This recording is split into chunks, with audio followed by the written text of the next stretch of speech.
하가레의 아들 느헤미야의 말이라. 아닥사스다 왕 제20년 기슬루월에 내가 수산궁에 있는데 내 형제들 가운데 하나인 하나니가 두어 사람과 함께 유대에서 내게 이르렀기로 내가 그 사로잡힘을 면하고 남아있는 유다와 예루살렘 사람들의 형편을 물은즉 그들이 내게 이르되 사로잡힘을 면하고 남아 있는 자들이 그 지방 거기에서 큰 환난을 당하고 능력을 받으며 예루살렘 성은 허물어지고 성문들은 불탔다 하는지라. 내가 이 말을 듣고 앉아서 울고 수일 동안 슬퍼하며 하늘의 하나님 앞에 금식하며 기도하여 이르되 하늘의 하나님 여호와 크고 두려우신 하나님이여 주를 사랑하고 주의 계명을 지키는 자에게 언약을 지키시며 긍휼을 베푸시는 주여 간구하나이다. 이제 종이 주의 종들인 이스라엘 자손을 위하여 주야로 기도하오며 우리 이스라엘 자손이 주께 범죄한 자들을 자복하오니 주는 귀를 기울이시며 눈을 여시사 종의 기도를 들으시옵소서. 나와 내 아버지의 집이 범죄하여 주를 향하여 크게 악을 행하여 주께서 주의 종 모세에게 명령하신 계명과 율례와 규례를 지키지 아니하였나이다. 옛적에 주께서 주의 종 모세에게 명령하여 이르시되 만일 너희가 범죄하면 내가 너희를 여러 나라 가운데에 흩을 것이요 만일 내게로 돌아와 내 계명을 지켜 행하면 너희 쫓긴 자가 하늘 끝에 있을지라도 내가 거기서부터 그들을 모아 내 이름을 두려고 택한 곳에 돌아오게 하리라 하신 말씀을 이제 청하건대 기억하옵소서. 이들은 주께서 일찍이 큰 권능과 강한 손으로 구속하신 주의 종들이요 주의 백성이니이다. 함께합니다. 주여 구하오니 귀를 기울이사 종의 기도와 주의 이름을 경외하는 기뻐하는 종들의 기도를 들으시고 오늘 종이 형통하여 이 사람들 앞에서 은혜를 입게 하옵소서 하였나니 그때에 내가 왕의 술관원이 되었느니라. 이는 하나님의 말씀입니다. 아멘. 네. 자, 오늘 그리스도인은 무엇으로 사는가? 사명에 대한 두 번째 말씀을 증거하고자 합니다. 지난주에 기드온 이야기하면서 사명에 대한 첫 번째 말씀을 드렸습니다. 사명은 뭐라고 그랬죠? 심부름 사자의 목숨 명자라고 이야기했습니다. 네, 심부름을 위해서 목숨을 바치는 바로 그것입니다. 네, 자, 오늘은 두 번째 말씀 사명을 전하기에 앞서서 한 사람을 소개합니다. 바로 그 한 사람은 여러분들이 잘 알고 있는, 아마도 들어보시지 않았을까 싶습니다. 윌리엄 윌버포스라는 사람입니다. 바로 이 사람인데요. 예, 영국 정치가였습니다. 사회개혁가였고요. 케임브리지 대학, 예, 아주 명문 대학을 졸업한 수재였습니다. 그리고 평신도 지도자였습니다. 예, 이 사람은요, 22살 때 정치계에 입문을 하게 됩니다. 대단한 촉망받는 인물이었습니다. 집안도 부유하고요. 상류 사회에서 굉장히 인기 있는 사람이었습니다. 이 사람은 또 얼마나 말을 잘하는지요. 그 달변가였거든요. 그 말을 하며 사람들이 너무나 집중을 잘하는 것입니다. 바로 그래서 인기가 너무나 많은 바로 그 사람이었는데, 이 사람이요, 정계에 입문한 지 몇 년 되지 않아서 1785년도 그의 나이 25살에 복음으로 회심을 합니다. 예수를 성경 읽다가, 성경을 공부하다가 만나게 됩니다. 그 예수를 너무나 좋아해서 내가 어떻게 살아야 되지? 내가 이제 어떻게 살아야 될까 고민도 많이 했습니다. 그러면서 하나님께 받은 사명이 있습니다. 두 가지였어요. 노예제 폐지라고 하는 첫 번째 사명과, 그리고 사회개혁. 여러분, 그때 당시 이 영국 사회는요, 굉장히 어두움의 시간들이었습니다. 네, 흑인 노예를 사고 팔면서 이 영국 경제의 약 30-40%를 차지할 정도로 굉장히 많은 영향력을 미쳤던 그 제도가 있던 곳이 바로 그때 당시였습니다. 그러면서 여러 가지 타락을 많이 하는데 사회적으로도 부패를 하고 도덕적으로 윤리적으로 굉장히 지저분하게 살던 때가 바로 요 당시였습니다. 그때의 사회개혁 운동 중심 인물이, 개혁의 운동의 그 중심에 이 윌버포스가 있었습니다. 그래서 그는요, 영국의 양심이라고 할 정도로 굉장히 많은 사람들에게 영향력을 미쳤던 사람이에요. 이 사람은요, 복음적 행동주의자로 유명합니다. 저기 써 있죠. 믿음으로 어떻게 사회를 변화시킬 수 있는가. 여기에 이 사람의 초점이 있었습니다. 교회 안에서의 개혁이 아니었습니다. 교회 밖에서의 개혁. 다른 사람들, 바로 믿지 않는 사람들, 예수를 제대로 알지 못하고 그렇게 복음이 아닌 자기의 지식으로 세상에 배운 그 지혜로 살아가는 그 사람들에게 선한 영향력을 미치기 위해서 얼마나 많은 그 일들을 했는지 모르겠습니다.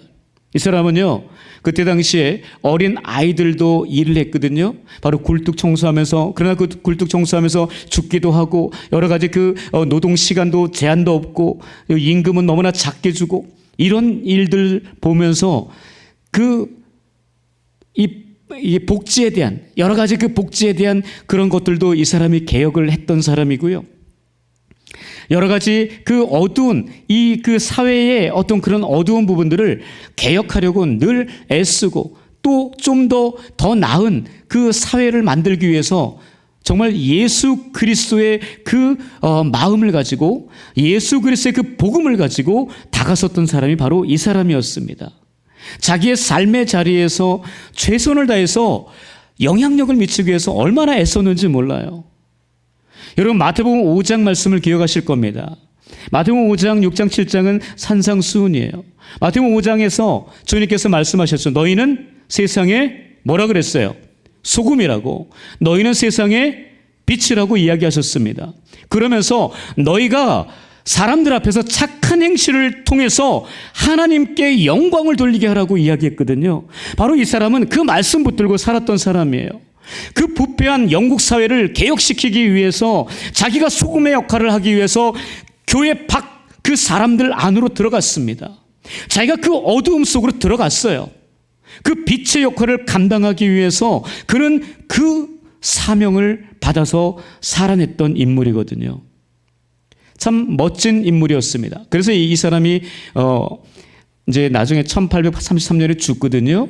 죽은 이후에 영국 웨스트민스터 사원에 안장이 됩니다. 저기는 국가의 어떤 영웅들이 안장되는 곳인데, 그 정도로 이분은 영향력을 미쳤던 사람이에요. 여러분, 2006년에 나왔던 영화 어메이징 그레이스라고 하는 그 영화 속에서 이 윌리엄 윌버버스의 일대기를 그리고 있습니다. 한번 나중에 주중에 한번 보시면 어떨까 생각이 듭니다. 이분이요, 이런 말을 했거든요. 네, 이분이 어떤 말을 했냐면, 넘겨주세요. 네. 자, 한번 읽어볼까요? 하나님께서는 시작. 하나님께서는 노예 무역 폐지와 도덕적 사회 윤리 개혁이라는 두 가지 위대한 목적을 위해 저를 세우셨습니다. 이 사람의 사명은 투철했습니다. 하나님께서 자기에게 심부름을 시키셨는데 저 두 가지였다는 거예요. 노예 무역 폐지와 도덕적 사회 윤리 개혁. 바로 저 두 가지를 위해서 하나님이 자신을 세웠다라고 이야기합니다.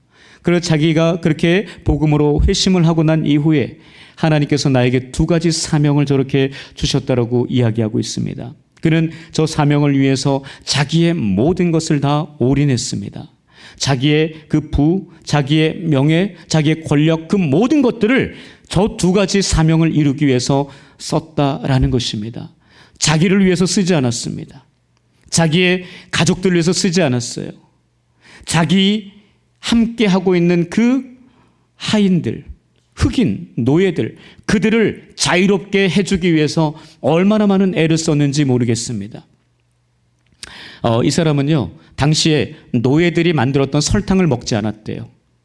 노예들에게 너무 미안하기 때문에 일반인들이 만드는 더 돈을 많이 주고 사는 그 설탕을 사 먹었다는 겁니다. 그러니까 그 정도로 이 노예들을 아끼고 사랑하는 마음이 있었다라는 거죠. 자, 한번 우리 진정한 기독교 읽어볼까요? 자, 시작. 진정한 기독교는 단순한 신앙의 고백이 아니라 행동으로 나타나는 사랑이다. 진정한 기독교는요, 우리 입술로만, 말로만 하는 그 사랑이 아니라는 거예요. 그 사랑은 행동으로 나타나야 된다라고 분명히 이야기하면서 그 모습을 그 사회에 보여줬어요. 믿지 않는 사람들에게, 아니 믿는 사람에게까지 선한 영향력을 미쳤던 사람이 바로 윌리엄 윌버포스였습니다. 너무나 가치 있는 삶을 살다간 그 사람, 바로 이 사람의 모습을 여러분 잘 기억해야 되는데, 어떻게 이 사람이 이렇게 살아내게 되었느냐? 여러분, 이분이요, 1807년에 이분이 26년 동안 그 18번의 노예 무역 폐지, 노예 제도 폐지를 위해서 계속 그 법안을 제출했습니다.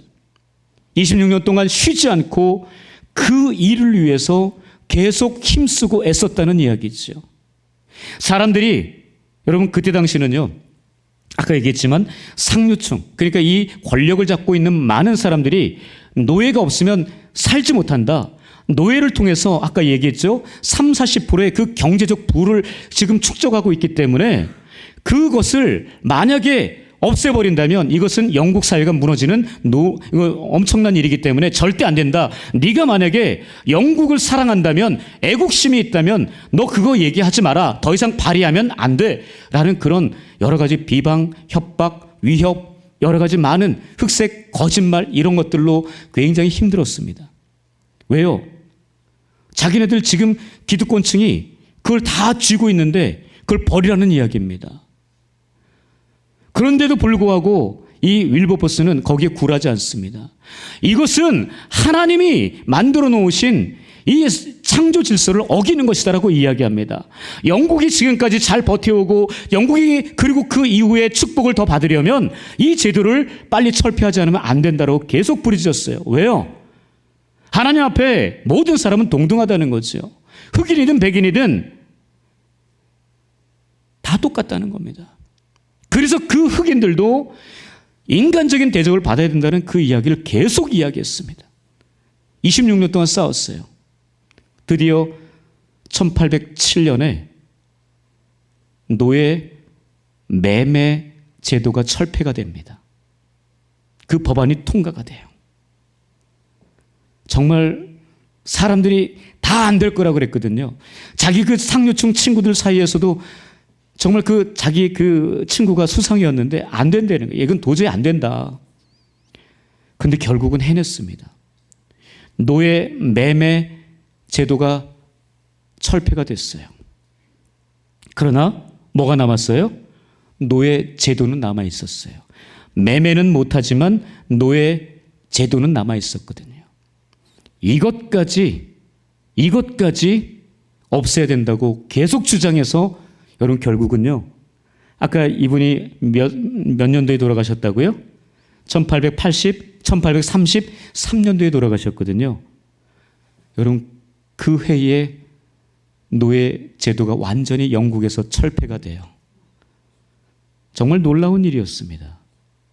그런데요, 이 제도가 철폐가 된 다음에 이분이 3일 뒤에 하나님의 부르심을 받습니다. 참 대단하지 않습니까? 이분은 그러니까 이걸 위해서 태어났다라고 보시면 돼요. 영국의 노예 무역과 노예 제도를 완전하게 없애고 난 다음에 이분은 하나님 나라로 가신 거예요. 여러분 예수님의 모습 아닙니까? 구원을 다 이루시고 하나님께서 부르셔서 가신 거죠. 여러분 근데 이분이요, 어떻게 이 일을 할 수 있었는가?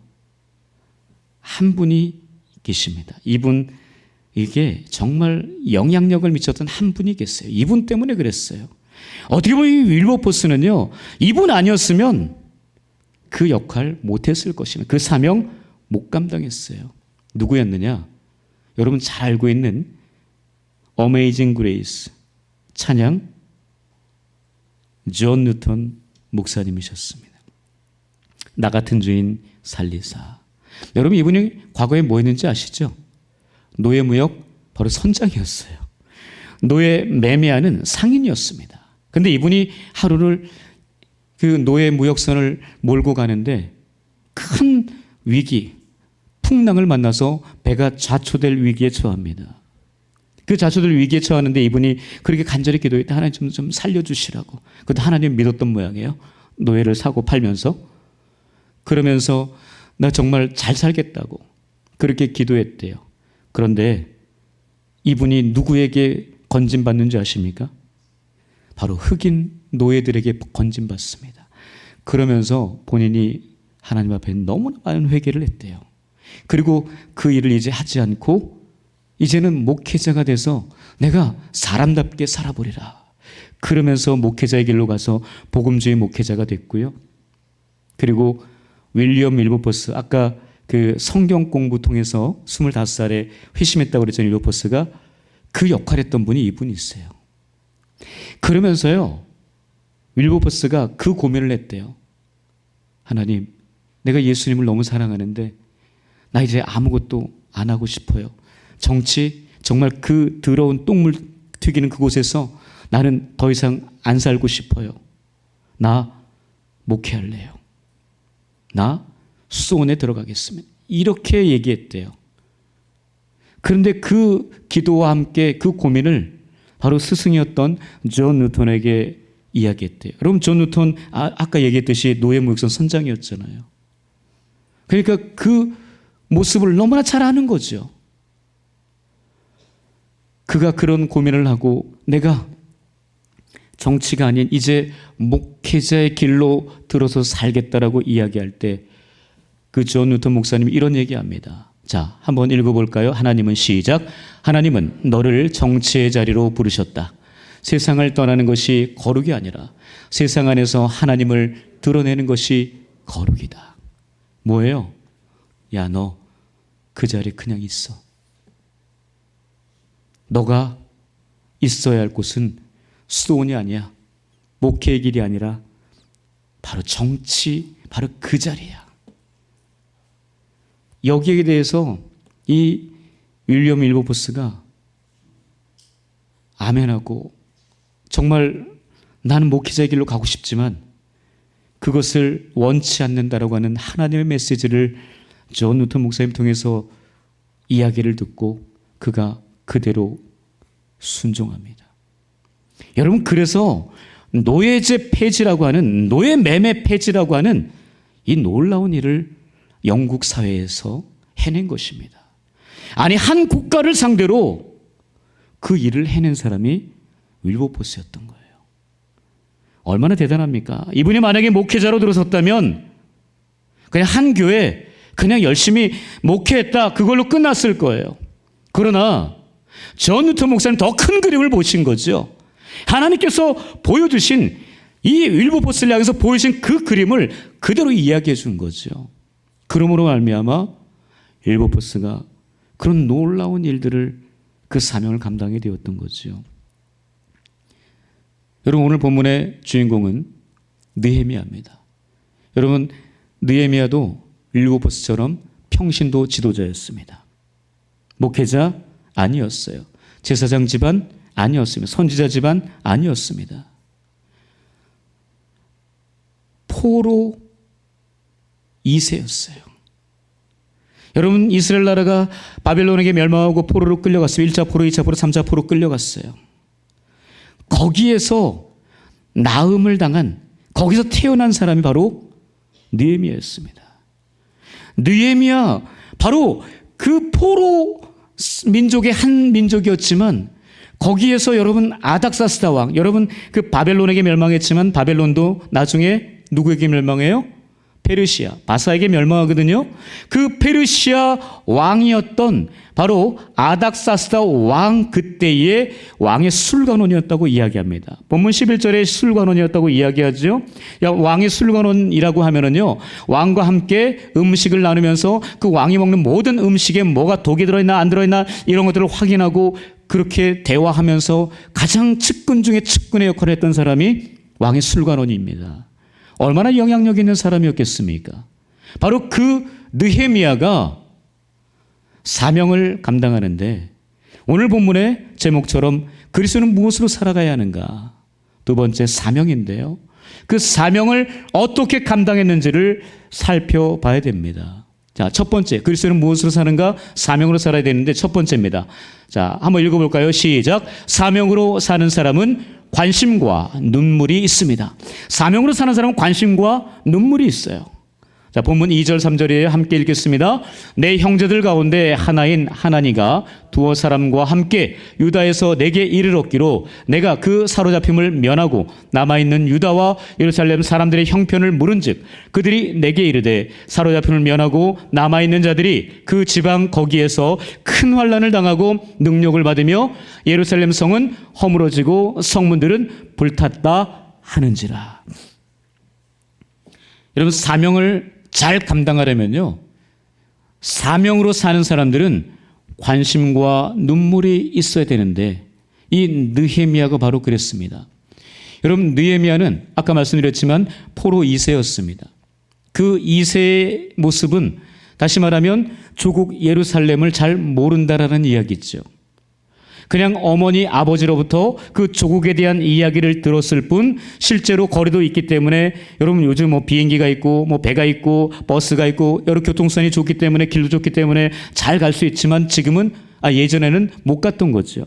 그런 시대에 살았던 이 느헤미야, 뭐 가기라도 했겠습니까? 그냥 엄마 아빠 이야기만 듣고 우리 조국이 그렇구나 라는 것을 아는 것뿐이었습니다. 엄마 아빠가 얘기해 주는 게 다였죠. 그런데 이 느헤미야에게 관심이 있었습니다. 바로 조국에 대한 관심이었어요.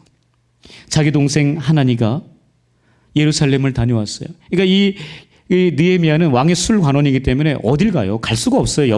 왕 옆에 있어야죠. 몇 달 동안 왔다 갔다 그걸 어떻게 합니까? 그러니까 동생이 다녀오니까 물어본 거예요. 야, 예루살렘 지금 상태가 어떠냐? 어때? 물어본 거죠. 그랬더니 뭐라 그래요?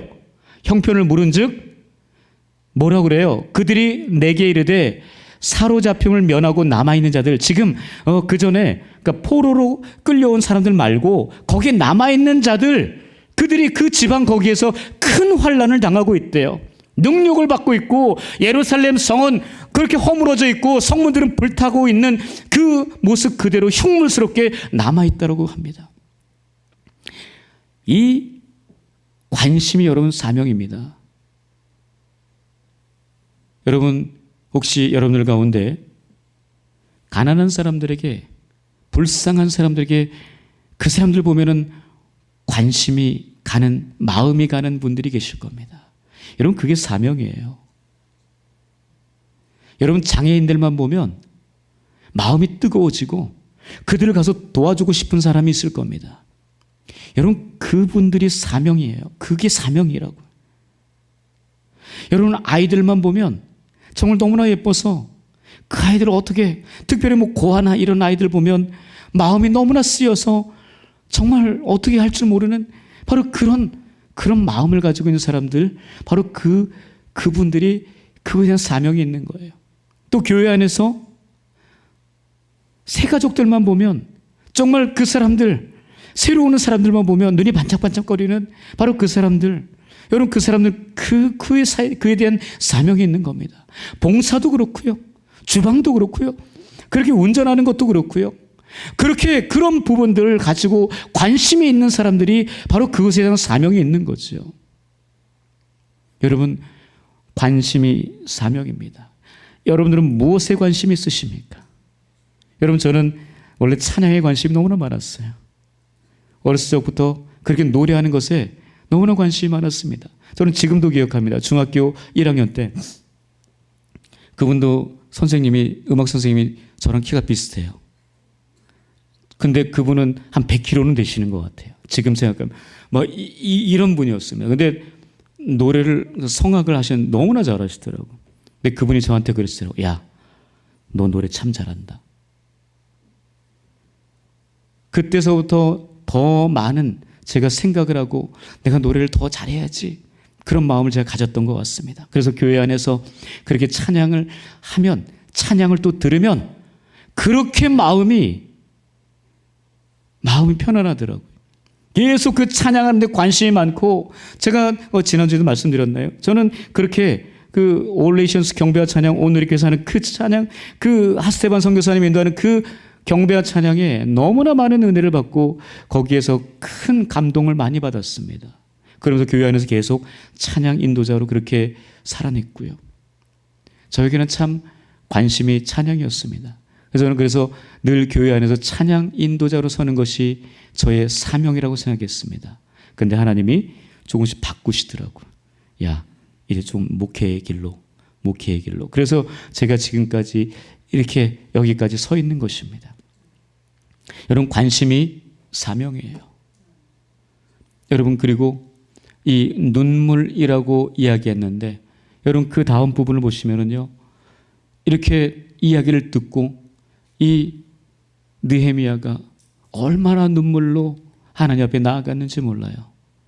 여러분, 그런 여러 가지 어려움을 당하는 사람들, 고통 가운데 있는 사람들, 그렇게 힘든 이야기를 듣고 눈물 흘리는 사람들도 분명히 있습니다. 그렇죠. 눈물 흘리기도 합니다. 여러분, 그러나 그 눈물은 결코 그냥 헛된 눈물이 아니에요. 그 관심과 함께 눈물이 있다고 하는 것은 그에 대한 사명이 있는 것입니다. 여러분, 아직 내가 왜 살아야 되는지, 어떻게 살아야 되는지, 무슨 일을 하며 살아야 되는지 아직 찾지 못했다면 여러분의 지금 관심 분야가 사명이고 여러분이 흘리는 눈물 분야가 사명이라는 사실을 다시 한번 생각하면서 그 사명을 바로 찾고 그 사명을 위해 살 수 있는 그리스도인들 될 수 있기를 주님의 이름으로 축복합니다.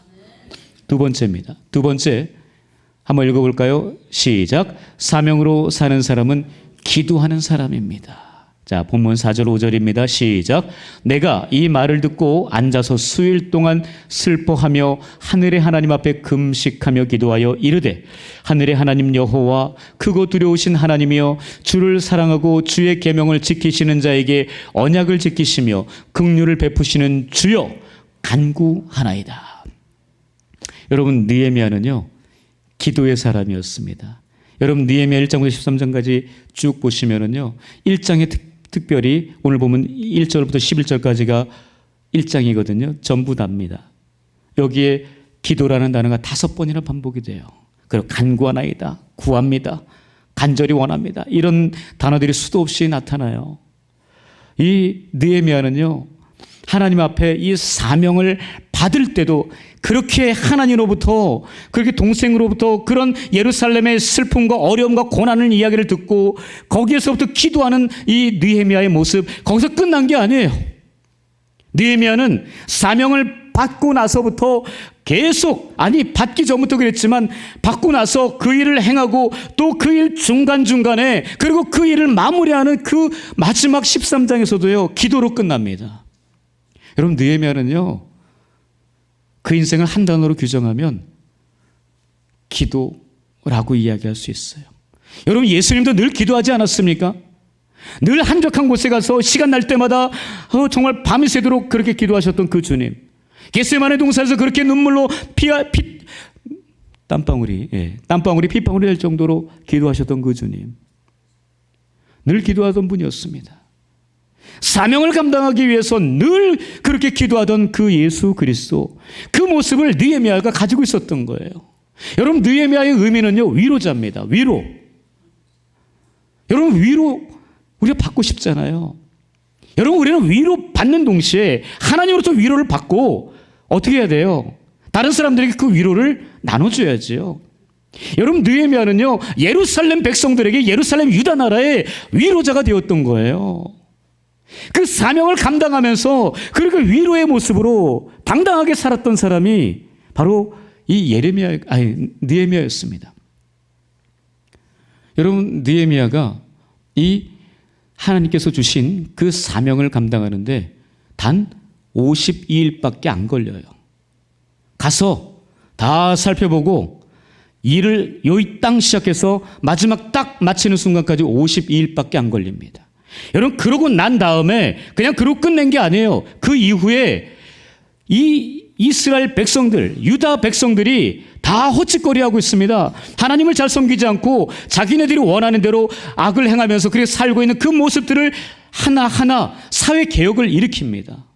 13장까지 그렇게 다 일으키거든요.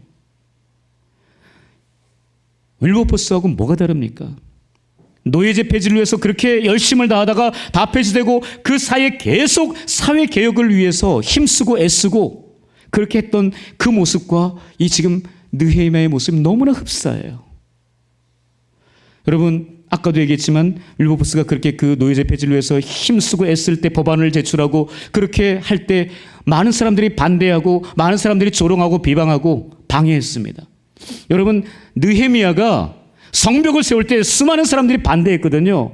호른 사람 산발랏, 아라비아 사람 게셈, 이런 여러 가지 정말 못된 사람들이, 그 암몬 사람 도비아 같은 사람들은 너희들이 짓는 성벽은 여우가 올라가도 무너질 것이다라고 이야기할 정도로 비방하면서 또 주변 나라들을 격동해서 더 이상 건물을, 성을 못 짓도록 그렇게 했던 사람이 바로 그런 악한 사람들이었습니다.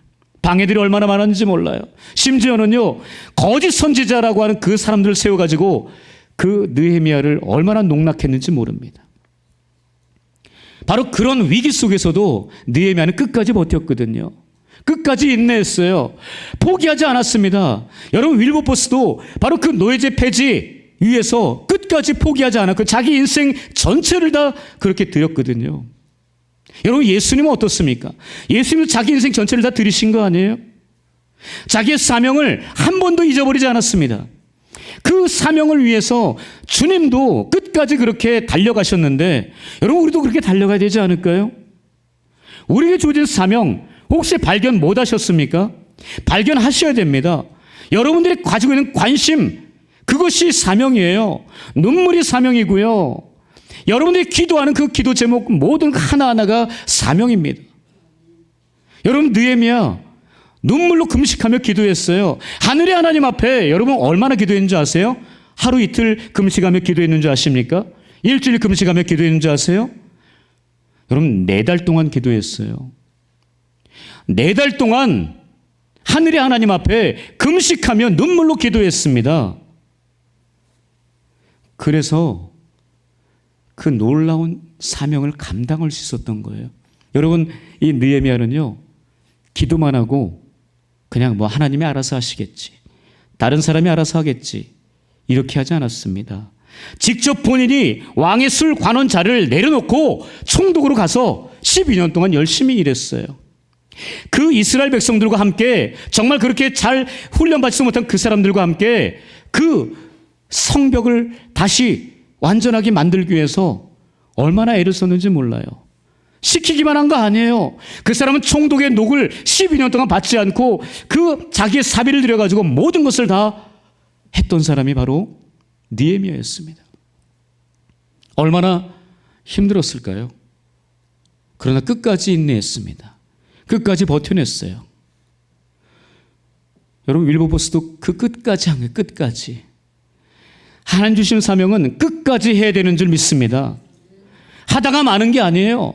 조금 힘들면 그냥 때려치고, 조금 힘드니까 그냥 목회 그만하고 다른 짓 하고, 그런 게 아닙니다.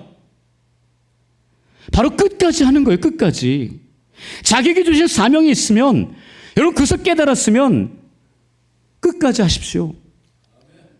그것을 중간에 포기해버리면요, 하나님만 못한 상황이 될 수도 있습니다.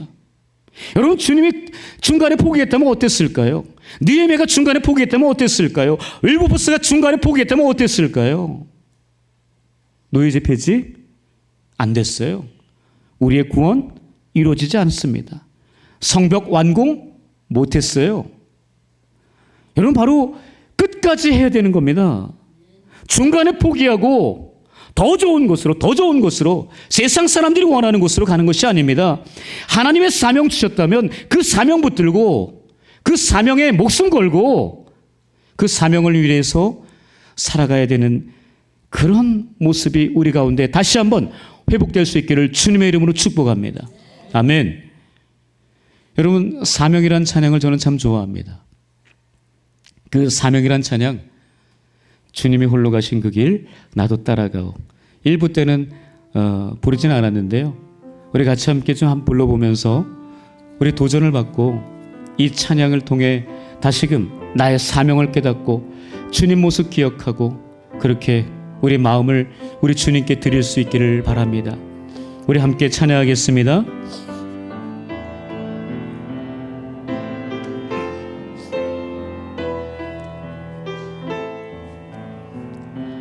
주님이 홀로 가신 그 길 나도 따라가오.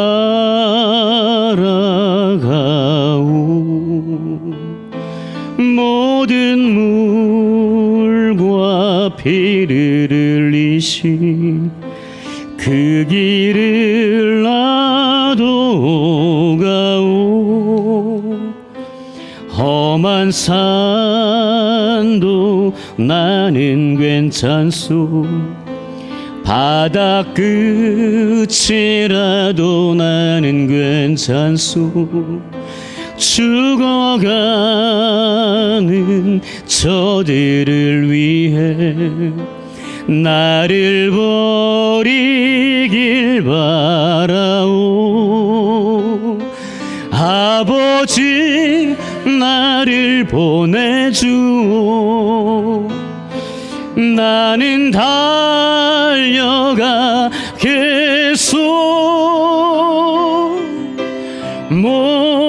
목숨도 아끼지 않겠소. 나를 보내 세상이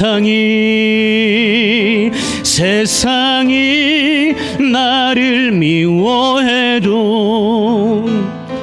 나는 사랑하겠소.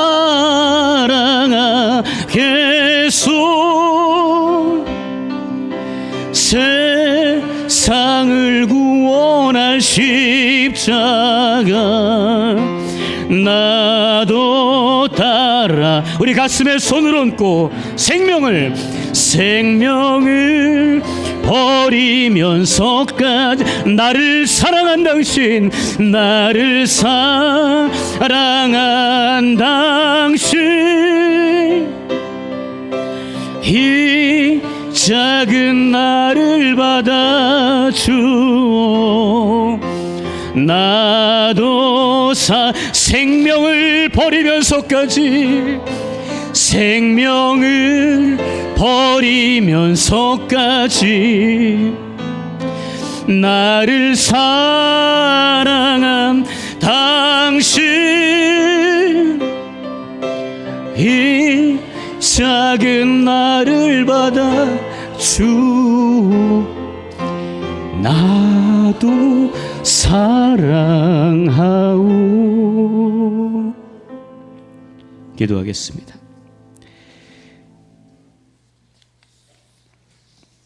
살아계신 하나님 아버지, 지금까지 나를 살려주시니 감사합니다. 그러나 내가 아직 살아가는 이유와 목적이 분명하지 않아서 상황과 환경에 따라 이리저리 비틀거리며 시간 낭비하며 살았사오니 주님 용서하여 주옵소서. 이제는 주님 주신 사명을 따라 살게 하여 주옵소서. 그 사명을 이루에 나의 작은 욕심을 포기하게 하여 주옵소서.